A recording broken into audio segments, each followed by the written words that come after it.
ہمارے دو طرح کے اساتذہ ہیں. ایک تو اسکول کے اساتذہ ہیں جن میں معروف محترم ہمارے عبداللہ بارکن صاحب ہے, اور کے جی صاحب ہے, اور قادری صاحب ہے, اور چاری صاحب تیلگو کے تھے, اور کرشن صاحب انگلش کے تھے, وغیرہ وغیرہ.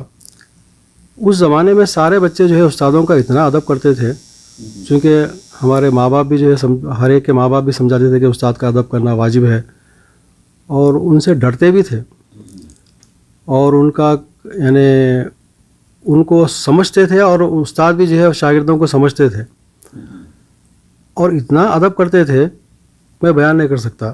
اب اس سے ہٹ کے جو ہم دینیات جن اساتذہ سے سیکھے, ہم تو ان کے گھروں کی جارو کشی کرے, ان کے گھروں میں جھاڑو دیے. اور میں آپ کو یہ بات بتا دوں کہ جن اساتذہ کی ہم نے خدمت کی, وہ میں تو یہ سمجھتا ہوں کہ وہ ان کا علم کا ایک الگ اعتبار ہے, لیکن جو خدمت اور ادب کی وجہ سے جو علم اترا ہمارے قلب میں, یہ اسی کی دین ہے, ادب کی وجہ سے. اور اگر ادب ہمارے اندر نہ ہوتا تو وہ علم نہیں اترتا, اور اس علم کا فیضان نہیں اترتا. کیا بات ہے, بالکل صحیح بات. یہ ایک اہم بات ہے. تو اب میں آپ کو بتاؤں کہ ہمارے جو اساتذہ گزرے ہیں ان کی روحانی کیفیت کیا تھی. میرے ایک استاد سید محی الدین حکیم ہلال اکبری صاحب جو نلگنڈے میں, اور ان کی عمر تقریباً 100 کے قریب ہو گئی تھی, اور جب میں ان سے حصول تعلیم حاصل کیا تو وہ اس وقت ان کی عمر 90 سال تھی. اور خط و کتابت کے ذریعے سے میں اپنے سوالات کرتا تھا, ان سے جوابات آتے تھے. جی.